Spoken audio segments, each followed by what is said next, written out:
talk about setting up a water seal for chest tube. There are two types of chest tubes. One is a dry seal and one is a water seal. So today we're talking about the water seal.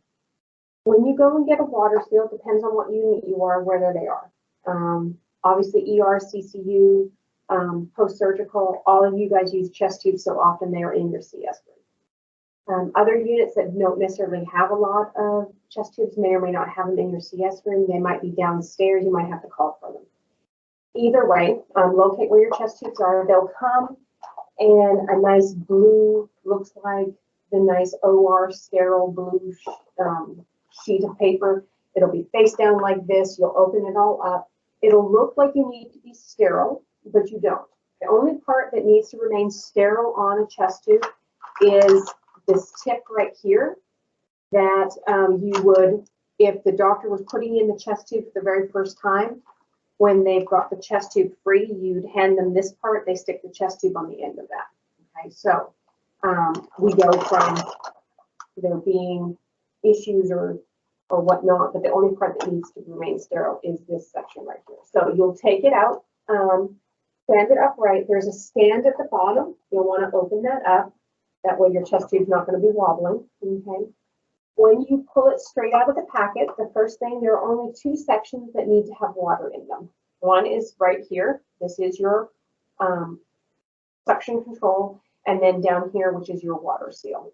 When it first comes out of the packet, you'll see that it has this funnel is attached to where we have the little knob, okay? It will be in the open position. So the first place you're going to fill up, and doesn't have to be the first place. It doesn't matter which section you fill up first. It really doesn't. I'm a woman of least work. The funnel's already attached to one of the sections that need water. I'm going to fill it up first. So you'll notice how this is open. It's in the open position. So I'm going to shut it to off. I'm just going to turn the dial. And then what I'm going to do is I'm going to take sterile water. And what I'm going to do is I'm going to fill up this funnel all the way to the very top. When I do that, this funnel right now is attached to our water seal. Our water seal needs to have 2 centimeters of water in it. So when I fill this up all the way to the top, that's actually 2 centimeters of water. So I'm going to fill it all the way to the top. And then I'm going to open the drain. So it's in the open position. I'm going to raise it up, and it's going to go straight to 2 centimeters of water. Now, in real life, I've used this a couple of times. So in real life, there's blue dye already in here. So when the water hits it, it will turn blue.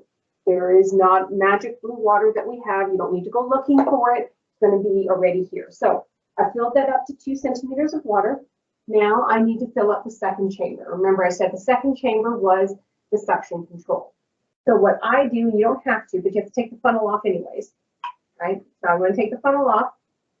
My hands are small, so when I have that 1,000 cc sterile water, my hand, it's hard to get it all the way around. So I'm going to take the gray plunger off the very top here. There's a plunger that goes right there. I'm going to take it off. And then I'm going to take my funnel and I'm going to put it in there. That gives me something easier to hang on to rather than trying to fight. Because when you take this plunger off, sometimes this gray cord here will always fall over that opening. And as you're pouring water, it'll end up spraying on you. So I just put my funnel in there for ease. You don't have to, but I do. And then you're going to fill it up depending on what did the doctor order. So how many centimeters of water did the doctor order?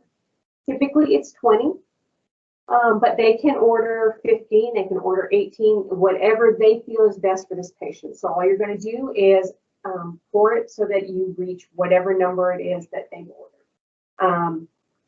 Once again, this will turn blue once you've started with the water. Okay, it will turn blue just like you've seen.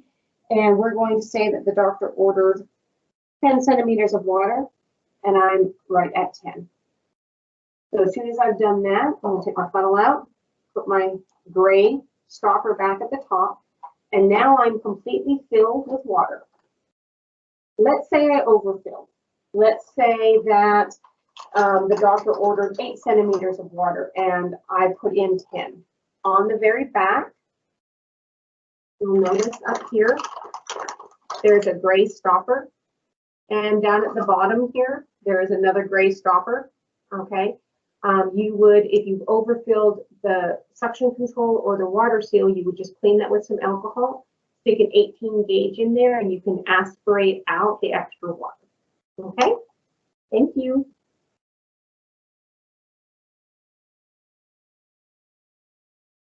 Okay, we're going to talk about changing out the atrium. So let's say this atrium is either full or it's been cracked or damaged and we need to change it out. So we've gone through the setup. I filled up my chambers. This is completely full and ready. I know you can't see the blue water, but there's blue water in here and in my water seal. So I've taken this, filled it up in the clean supply room, and now I've brought it into the patient's room. So the first thing I'm going to do is, most of the time when you're changing out an atrium, you're going to change it out at this connection here. Okay?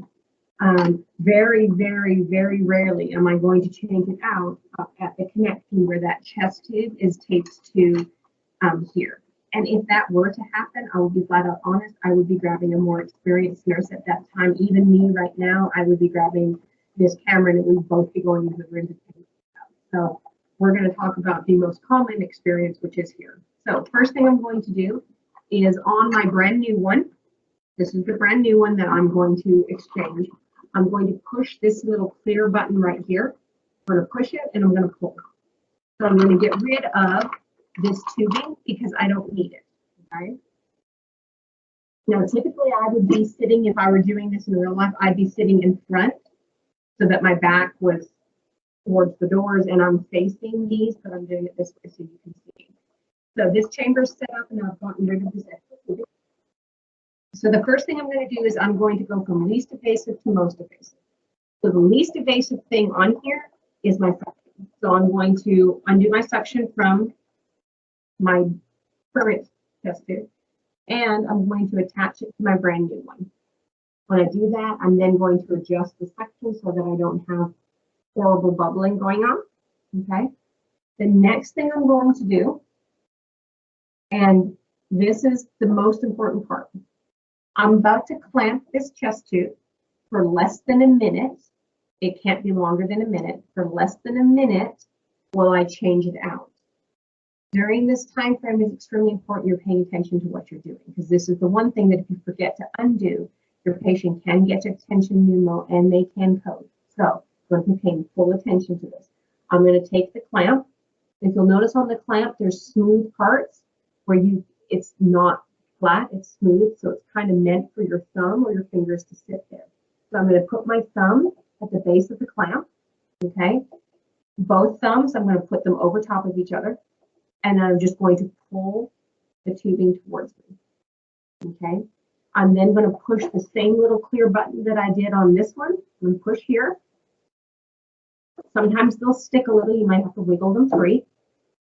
I'm going to move it, connect it, and then I'm going to unclamp. So same little grooves on the opposite side of the clamp.